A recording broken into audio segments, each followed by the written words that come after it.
बिस्मिल्लाहिर्रहमानिर्रहीम। अस्सलाम वालेकुम नाज़रीन, मैं रिजवान गिलज़ई, मेरे साथ वसीम मलिक मौजूद हैं। कश्मीर की सूरत हाल, सड़कों पर क्या हो रहा है, पस पर्दा क्या हो रहा है, वज़ीर आज़म आज़ाद कश्मीर को मुज़ाकरात के लिए गो अहेड मिल गया है तो वो क्या बातचीत कर रहे हैं, और जो कश्मीर की एक्शन कमेटी है, जॉइंट अवामी एक्शन कमेटी, उन्होंने क्या मुज़ाकरात के लिए क्या शराइत रखी हैं, ये एक इम्पॉर्टेंट डेवलपमेंट है।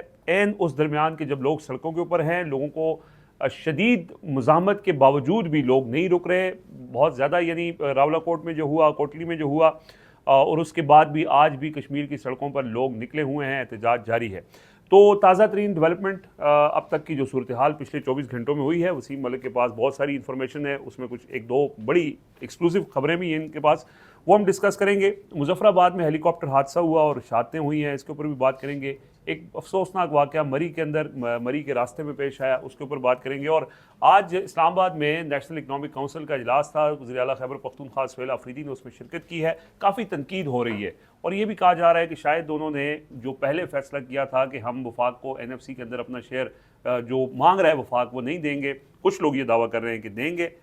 इस पे खैबर पख्तूनख्वा हुकूमत का क्या मौक़िफ़ है वो भी आपके सामने रखेंगे। लेकिन आगाज़ करते हैं कश्मीर के ऊपर सबकी नज़रें वसीम मलिक साहब, और तफसील से सड़कों के हालात बताएं, बंद कमरों के अंदर क्या हो रहा है वो बताएं, और वज़ीर आज़म आज़ाद कश्मीर क्या पैगाम लेके आज मुजफ्फराबाद गए। देखिए, कश्मीर के इशू पर हम गुज़श्ता कई दिनों से वहाँ के जो अफसोसनाक सूरत हाल है उसको मुसलसल रिपोर्ट कर रहे हैं। तो जहाँ पर कीमती जानों का नुकसान हो रहा है, सानियात पर सानियात हो रहे हैं, हम ये सवाल उठा रहे थे कि आखिर हुकूमत वक्त को होश के नाखुन लेने में या होश में आने के लिए मज़ीद किसी इंसानी अलमिया का इंतज़ार है, तो वो तो हम डिस्कस करते हैं। मगर एक आज अमनाक अफसोसनाक वाक़या जो है वो मुज़फ़्फ़राबाद में पेश आया है कि जब पाकिस्तान आर्मी एविएशन का MI-17 हेलीकॉप्टर जो है वो एक हादसे का शिकार हुआ है, गिर कर तबाह हुआ है। और उसके बाद ये ISPR की जानिब से भी, सबसे पहले लोकल्स की जानिब से ये इंफॉर्मेशन आने का सिलसिला शुरू हुआ। उसके बाद ISPR ने बाज़ाब्ता तौर पर इसकी तस्दीक की और उसमें बताया गया कि मुज़फ़्फ़राबाद के करीब ये वाक़या हुआ है। ये हादसा जो है वो MI-17 हेलीकॉप्टर के टेक ऑफ के दौरान तकनीकी ख़राबी के बायस हुआ है और इसमें सवार तमाम एहलकार जो हैं वो शहीद हो गए हैं। हादसे की दुरुस्त तकनीकी वजूहात जानने के लिए एक इंक्वायरी कमेटी भी तश्कील पा चुकी है। अब ये एक सानिया इसलिए है कि हमारे लॉ इन्फोर्समेंट के लोग होंगे उसमें। अब अभी तक तफसीलात नहीं बताई गई कि कौन से इदारे से थे, आया कि वो रेंजर्स से थे, वो हमारे पाक फ़ौज के जवान थे, वो FC के लोग थे। क्योंकि जो तफसीलात हैं उसमें तादाद भी नहीं बताई गई तो कुछ स्पेकुलेशन हम नहीं कर सकते। लेकिन MI-17 जो एक हेलीकॉप्टर है, रिजवान गिलज़ई साहब, बड़ा हेलीकॉप्टर बड़ी होता है, उसकी हाँ। कुछ तफसीलात जो हैं वो मैंने निकाली हैं, उससे इस वाक़े की नोयत का आपको अंदाज़ा होगा। तो ये एक और तमाम लोग जो ऑन बोर्ड थे वो, हाँ, वो हाँ। शहीद हो चुके हैं, ये कंफर्मेशन हो चुकी है। तो ये एक medium multi purpose transport helicopter है। ये जो हमारे लॉ इन्फोर्समेंट के एहलकार हैं उनकी नकलो हरकत के लिए भी इस्तेमाल होता है, असला, गोला बारूद और दीगर सामान की तहसील के लिए भी इस्तेमाल होता है। और आम तौर पर इसमें 24 से 26 लोगों के बैठने की गुंजाइश होती है और उसमें अमले के 3 लोग होते हैं, पायलट, को पायलट और फ्लाइट इंजीनियर जो है वो भी उसमें शामिल होता है। अब जितने भी हमारे गिलगित बल्तिस्तान या आज़ाद कश्मीर या खैबर पख्तूनख्वा के पहाड़ी इलाके हैं, एक ऐसा टेरेन है तो वहाँ पर ट्रांसपोर्टेशन के लिए अमूमन ये हेलीकॉप्टर जो है वो बड़ी तादाद में इस्तेमाल होते हैं। तो अब अगर अल्लाह ना करे कि इतनी बड़ी तादाद में उसमें लोग हमारे एहलकार सवार हों, लेकिन 24 से 26 लोगों में की इसमें बैठने की गुंजाइश है, एक बड़ा ट्रांसपोर्ट हेलीकॉप्टर है, तो वो हुआ। और इसमें मेरे ख्याल में आज जो विजुअल्स आए तो कर्बनाक तो थे, वो आग लगी हुई है, लेकिन जो कुछ फुटेजेस सामने आई हैं तो मेरे ख्याल में वो उन लोगों के मुंह पर एक बड़ा ज़ोरदार तमाचा है, रिजवान गिलज़ई साहब के, जो यहाँ इस्लामाबाद में बैठ कर अपने मुख्तलिफ सोशल मीडिया प्लेटफॉर्म्स के ज़रिए नफ़रत फैला रहे थे, लोगों में तकसीम फैला रहे थे, वो कश्मीरियों को हिंदुस्तान का एजेंट और दहशत गर्द करार दे रहे थे किसी और को खुश करने के लिए। तो आज जब ये वाक़या हुआ तो जो उसकी एक फ़ोटेज सामने आई है तो उसमें हमने देखा है कि वो जो मुज़फ़्फ़राबाद के रहने वाले हमारे कश्मीरी भाई हैं, उसमें हमारी माएँ हैं, बहनें हैं, वो किस कुर्ब में मुब्तला हैं, वो दर्द में मुब्तला हैं, वो उस हादसे को देखते हुए अपने जज्बात का इजहार किस तरह से कर रही हैं।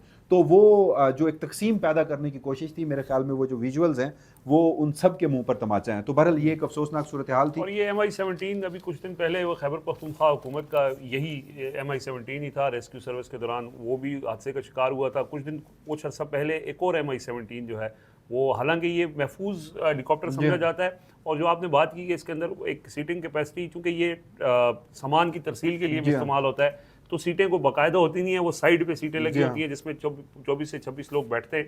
तो अल्लाह करे कि इसमें ज़्यादा जानी नुकसान ना हो, और जो हो चुका है अल्लाह उनकी मग़फ़िरत करे, ज़ाहिर है शहीद है वो। अच्छा, इस हवाले से आप ज़रा कश्मीर जो जॉइंट अवामी एक्शन कमेटी है, अब मैं अभी तक इसमें भी चूँकि आगे खबर जो हमने देनी है कि उनसे मुज़ाकरात का बाकायदा इजाज़त दे दी गई है, तो मैं आज थोड़ा सा कंफ्यूज हूँ कि क्या मैं उसे अब उसका स्टेटस जो है वो कलअदम कहूँ भी या नहीं, क्योंकि कलअदम के हवाले से तो अब जिनको दहशतगर्द बनाया अब दोबारा उनसे बातचीत है। ये तनकीद नहीं है, लेकिन इस्लाहा के लिए कि at the end of the day जब रास्ते सियासतदानों ने निकालने होते हैं, जब मुज़ाकरात की मेज़ पर बैठकर बात करनी होती है, तो इतने एक्सट्रीम स्टेप्स पर लोग क्यों चले जाते हैं? नहीं, लेकिन तलत हुसैन साहब कह रहे हैं कि मुक़्तदरा ने उनको बताया कि कोई बात नहीं होगी और इस पे तो बिल्कुल पीछे ही नहीं हटेंगे। वो चूँकि इस वक्त सूरत हाल क्या है वो मैं क्विकली बता देता हूँ, उसके बाद फिर जब मुज़ाकरात की खबर देंगे तो मेरे ख्याल में वो एक मुकम्मल पिक्चर जो है वो आपको भी और देखने वालों को भी क्लियर हो जाएगी। तो कश्मीर बड़ी तादाद में लोग बाहर निकले थे, गुज़श्ता रोज़ भी हमने रिपोर्ट किया। पहले एक रावलाकोट सानिया हुआ, उसके बाद फिर कोटली में कुछ अफसोसनाक इत्तला जो है वो सामने आई, मगर लोग नहीं रुके, लोग ये रुकावटें अबूर करते आगे बढ़ते रहे। अब जो कश्मीरी अवाम है जो मुख्तलिफ काफ़िलों और शहरों की से निकली थी और उनका जो डेस्टिनेशन थे वो मुजफ्फराबाद थी, तो कल उन्होंने कोटली तसादुम के बावजूद भी क्रॉस किया। इस वक्त वो रावलाकोट के अतराफ़ में मौजूद हैं और बड़ी तादाद में मौजूद हैं। विजुअल सोशल मीडिया पे आ रहे हैं। शाम 6 बजे तक की जो अपडेट है वो मैंने लेने की कोशिश की थी, तो ये इन्फॉर्मेशन जो है वो शाम 6 बजे से पहले की है। अब हम वीडियो रिकॉर्ड कर रहे हैं, गालबन 8 साढ़े 8 का वक्त है और आप जब देखेंगे तो वक्त तब्दील हो चुका होगा। डेवलपमेंट स्टोरी ज़रूर है। सॉरी टू कट यू, मैं सिर्फ आप जब कह रहे हैं ना कि बहुत बड़ी तादाद जो विजुअल्स भी आ रहे हैं, जाहिर है एक इसके अंदर ये फैक्टर ज़रूर है कि रावलाकोट में जो हुआ, कल कोटली में हुआ, उसके बाद खौफ व हरास की वजह से जो पहले एक्सपेक्ट किया जा रहा था कि शायद मैसिव लेवल पे लोग होंगे, मैसिव लेवल पे नहीं, ये तादाद बड़ी है लोग, लेकिन उसको मैं कंपेयर कर रहा हूँ कि इस कमेटी ने इससे पहले 2 एहतजाज किए हैं। हाँ, तो उन दोनों एहतजाजों की जो लोगों की तादाद थी उसमें इस बार ये लोग ज्यादा बड़ी तादाद में हैं। पिछले दोनों एहतजाजों की एहतजाजों निस्बत इस से दफा ज्यादा बड़ी अच्छा, तादाद में सही हैं। है। तो वहाँ के लोकल्स भी, वहाँ के सहाफ़ी भी ये सारा सही है। रिपोर्ट कर रहे हैं। अच्छा, अब सूरत हाल ये है कि ये आज इन्होंने इनका जो एक प्लान ऑफ एक्शन था उसके मुताबिक इकट्ठे होकर रावलाकोट क्रॉस करना था, बाग की तरफ आगे निकलना था। लेकिन शाम के वक्त इन्होंने रावलाकोट के अतराफ में पड़ाव डाला है। 3 मरकजी काफिले थे बुनियादी तौर पर रावलाकोट में। अगेन एक कर्फ्यू की सी कैफियत थी। सुबह से जो मुख्तलिफ मसाजिद हैं वहाँ पर ऐलानात किए जा रहे थे कि जी हाँ, कि जो शहर में दाखिल होगा वो अपना जिम्मेदार खुद होगा। उसके बावजूद भी कर्फ्यू के बावजूद रावलाकोट में लोग मौजूद हैं, ये लोग अपनी तादाद, शहर के लोग तो नहीं हैं। अच्छा, जो काफिला आ रहा जो है, मुख्तलिफ काफिले हैं। तो इसलिए मैं एक चीज़ समझाने की आपको कोशिश कर रहा हूँ कि रावलाकोट में जो पहुंचे हैं, हमने इन्फॉर्मेशन जो ली है, तो एक काफिला जो भिम्बर से निकला, कोटली से होता हुआ हजीरा के रास्ते रावलाकोट के अतराफ में पहुंचा है आज। ठीक है। दूसरा काफिला जो पलंदरी से निकला था वो खाई गला से होता हुआ रावलाकोट के अतराफ में मौजूद है। तीसरा काफिला जो कि वज़ीर आज़म आज़ाद कश्मीर फैसल मुमताज़ राठौड़ साहब के इलाके तोली पीर से है, वो वहाँ से निकला और हवेली के रास्ते खाई गला पिछले काफिले को उसने ज्वाइन किया और ये सारे इस वक्त रावलाकोट में शहर के एंट्री पॉइंट्स पर मौजूद हैं और इन्होंने वहां पर धरना दिया और हुआ इन्हें शहर से निकल के बाग की तरफ जाना बाग की तरफ और जाना शहर है। में कर्फ्यू है, कर्फ्यू और है। कल ये निकलेंगे। वैसे तो ये था कि ये आज क्रॉस करेंगे। अच्छा, ठीक है। लेकिन कुछ डेवलपमेंट ऐसी हुई कि फिर लोगों को वहां पर रोक लिया गया। ठीक है। तो अब वजह उसकी मज़ाकरात है या फिर रात में वो सफर नहीं करना चाहते। तो वैसे वो एक वैसे कल रात सफर जारी था, वो फुटेजेस हाँ जी, वो रात को भी चलते रहे हैं। तो वैसे जो आज एक इस वक्त जो ये सारे इकट्ठे हैं, तो ये ईदगाह है, ग्राउंड है वहाँ पर जो कि दरेक के मकाम पे है। कल हमने खबर आपको दी थी कि 4 एक्शन कमेटी के कोर मेंबरान थे, उनके ऊपर 1 करोड़ पे हर इंडिविजुअल के ऊपर इनाम रखा गया था। तो उनमें सरदार अमान जो हैं वो आज मंजर आम पे आए हैं। अच्छा। ये ईदगाह मरकजी स्टेज पर खड़े थे और वो वहाँ पर तकरीर भी और कर वो रहे थे। शौकत मीर का वीडियो बयान भी आया है। शौकत नवाज मीर का एक वीडियो बयान भी आया है कि मैं गिरफ्तार नहीं हुआ।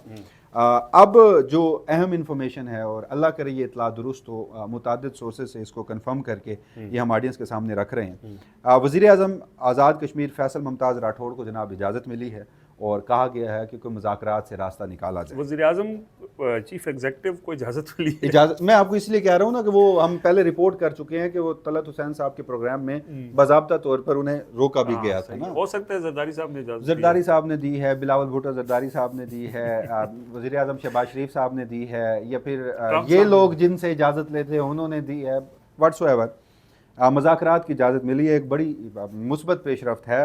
और उसके बाद ये भी एक डेवलपमेंट थी कि इस मुज़ाकरात की इजाज़त के बाद एक पसे पर्दा राब्ता भी हुआ है। और ये राब्ता जो है वही अगेन जो कोर मेम्बरान है उन्हीं में से किसी से हुआ है। हालांकि उन्होंने मना किया था, लेकिन अगेन मैं कह रहा हूँ अच्छा अब अपडेट हो गया होगा ना, सूरत हाल जो है वो थोड़ा तब्दील हुई है, डेवलपिंग स्टोरी है, तो वक्त बदलता। तो इसलिए हमारे उन सहाफ़ी दोस्तों के लिए, बड़े जिम्मेदार सहाफ़ी, मैं तो एटलीस्ट कहूँगा कि दहाइयों जिन्होंने सहाफ़त में गुजारी है, तमगा इम्तियाज़ भी, तो अगर आप किसी को खुश करने के लिए इतने एक्सट्रीम पे चले जाते हैं तो चाहे मक़तदरा हो या सियासतदान हो, उन्हें अपना मौक़िफ़ बदलने में वक्त नहीं लगता। तो फिर आप अपनी फुटिंग, अपनी स्टैंडिंग देखिए कि फिर आप कहाँ खड़े होंगे।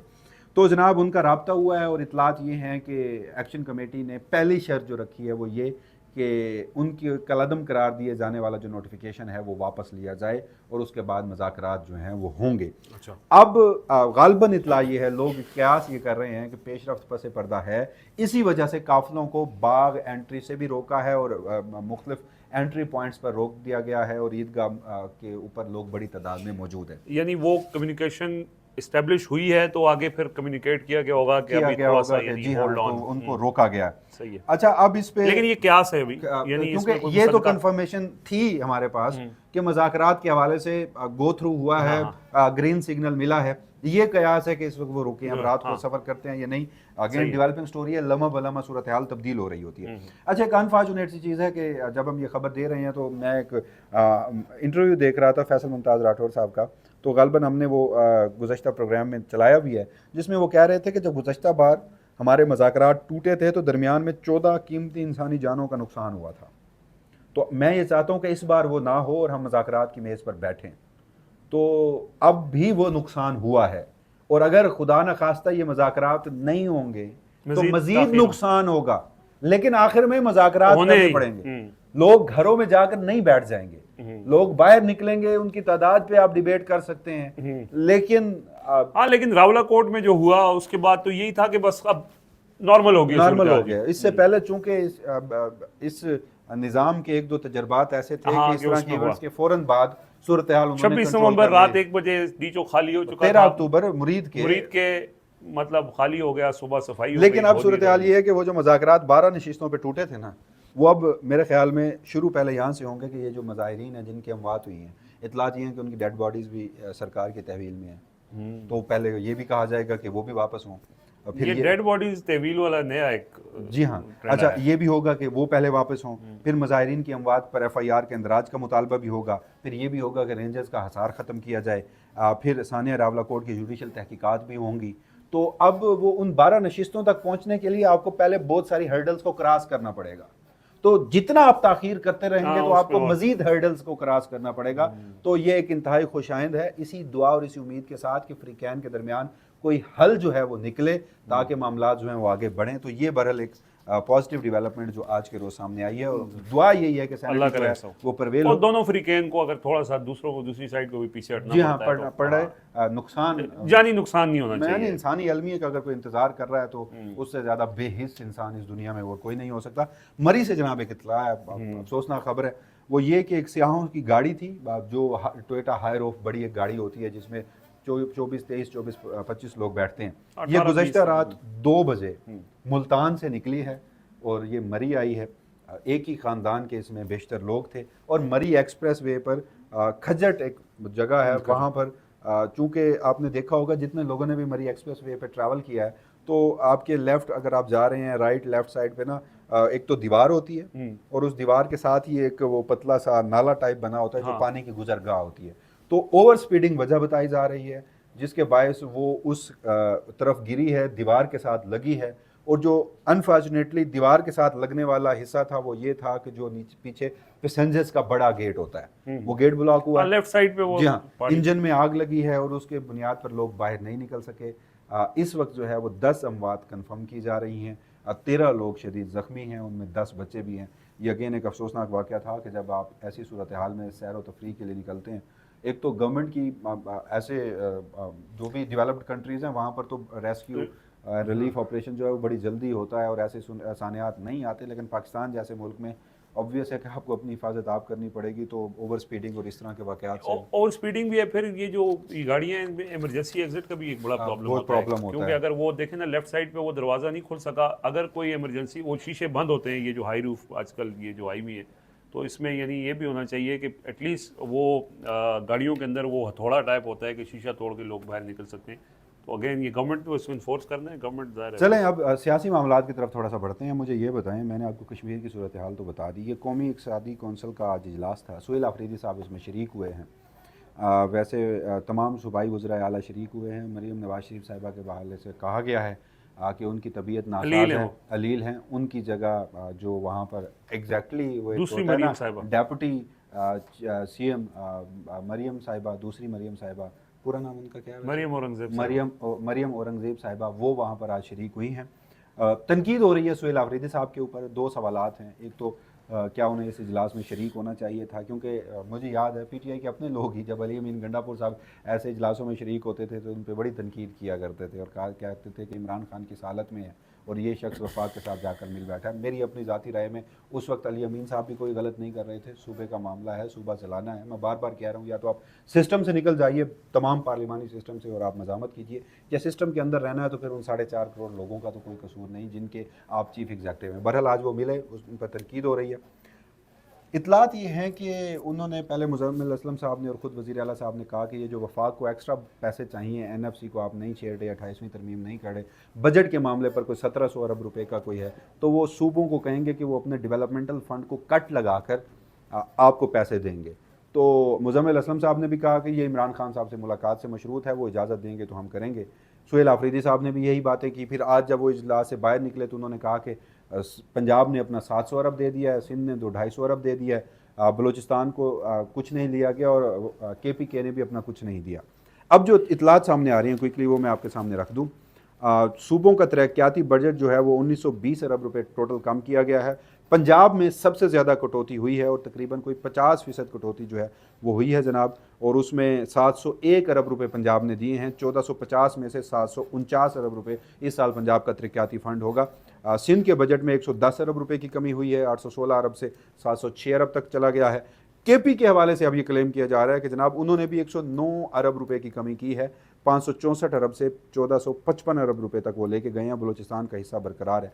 मुझे ये बताएं कि ये तो कहा जा रहा था कि वो नहीं दे रहे और इन्होंने 109 अरब रुपए सरेंडर कर दिए हैं। अच्छा, इसमें एक तो उन्होंने बाहर निकल के गुफ्तगू की और उसके अंदर भी उन्होंने ये कहा, दो इश्यूज इसमें यानी उनको जो आज NEC की मीटिंग हुई है, एक वो फाटा वाला जो 1% शेयर था NFC का जो सूबे नहीं दे रहे थे, तो उस पर प्राइम मिनिस्टर ने कहा है कि 6 महीने के अंदर यानी 180 दिन के अंदर सूबों को इसके ऊपर लाजिम करार दिया गया है, और अगर वो सूबे इसके ऊपर इतफाक नहीं करते तो वो एक प्रेसिडेंशियल ऑर्डर के ज़रिए इसको इंश्योर करेंगे, और उस पर उन्होंने कहा है कि वो प्रेसिडेंट को समरी भेजेंगे।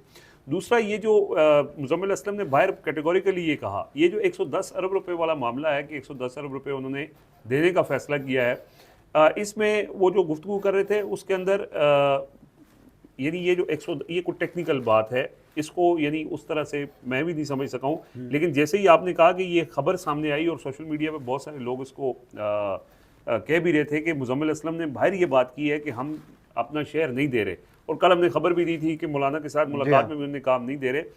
तो फिर मैंने मुज़म्मिल असलम साहब से रब्ता किया और पूछा कि यार क्या ये दुरुस्त है कि आपने अपने सूबे के शेयर में से 110 अरब रुपये सरेंडर कर दिए हैं? तो उन्होंने कहा ऐसी कोई बात नहीं है। मज़ीद तफसील से उनसे बात नहीं हो सकी है, लेकिन ये है कि वो इसको डिनाई कर रहे हैं कि ऐसी कोई सूरत हाल नहीं है। जो उन्होंने एक्सप्लेन किया अपनी गुफ्तगू के अंदर, वो शायद उस तरह से समझा नहीं सके और ना मुझे भी समझ नहीं आ सकी। लेकिन उन्होंने 110 अरब रुपये का जिक्र ज़रूर किया था कि ये और प्लस 110 अरब रुपये। अब वो उन्होंने छोड़े नहीं छोड़े, इसकी थोड़ी सी मज़ीद तफसीलात इकट्ठी करेंगे, लेकिन अभी तक उन्होंने इस चीज़ को ऑन रिकॉर्ड वैसे डिनाई कर दिया है। जो वहाँ के मुशीर खजाना हैं उन्होंने कहा है कि हमने नहीं रिबर्ट किया है कि, और ये हमारा मौक़िफ़ है कि हम बिल्कुल इसमें शेयर नहीं देंगे, और थोड़ा सा उन्होंने इसको मशरूत किया हुआ है कि इमरान खान से मुलाकात करेंगे तो फिर। तो आज जनाब खालिद यूसुफ चौधरी साहब एक मरतबा फिर अडियाला जेल पहुँचे थे। मामला था इमरान खान साहब से पावर ऑफ अटॉर्नी यानी मुख्तलिफ जो वकालतनामे हैं उन पर दस्तखत करवाने के हवाले से, जो कानूनी जंग पाकिस्तान तहरीक इंसाफ या बिलखसूस इमरान खान साहब और उनकी अहलिया पाकिस्तान की मुख्तलिफ अदालतों में लड़ रहे हैं, सुप्रीम कोर्ट में कुछ अपीलें फ़ाइल करनी थी, तो एक मरतबा फिर उन्हें इजाज़त नहीं दी गई। तो एक तरफ तो ये सिनेरियो है बहरहाल कि इमरान खान साहब से मुलाकातें भी बंद हैं, बहनों की, ख़ानदान की 2 दिसंबर के बाद फैमिली की कोई मुलाकात नहीं, और 17 दिसंबर के बाद सलमान सफदर साहब की सिर्फ 2 मुलाकातें हैं, और आखिरी 3 मुलाकातें भी सिर्फ सलमान सफदर साहब की हैं, और उसके बाद दरमियान में ये आँख की बनाई और दीगर मामलात भी आए। तो इस हवाले से सुहेल आफरीदी साहब जो हैं वो अपने कारकुनों के लिए इस वक्त ख़ासे हॉट वाटर्स में हैं, क्योंकि जो तस्वीर सामने आ रही हैं उस पर उन पर तनकीद की जा रही है। तो बहरहाल ये आज की कुछ अहम तरीन डेवलपमेंट्स थी। इस हवाले से जो भी मज़ीद तफसीलात होंगी अगली वीडियो की सूरत में आपकी खिदमत में हाज़िर होंगे। इजाज़त दीजिएगा, अल्लाह निगहबान।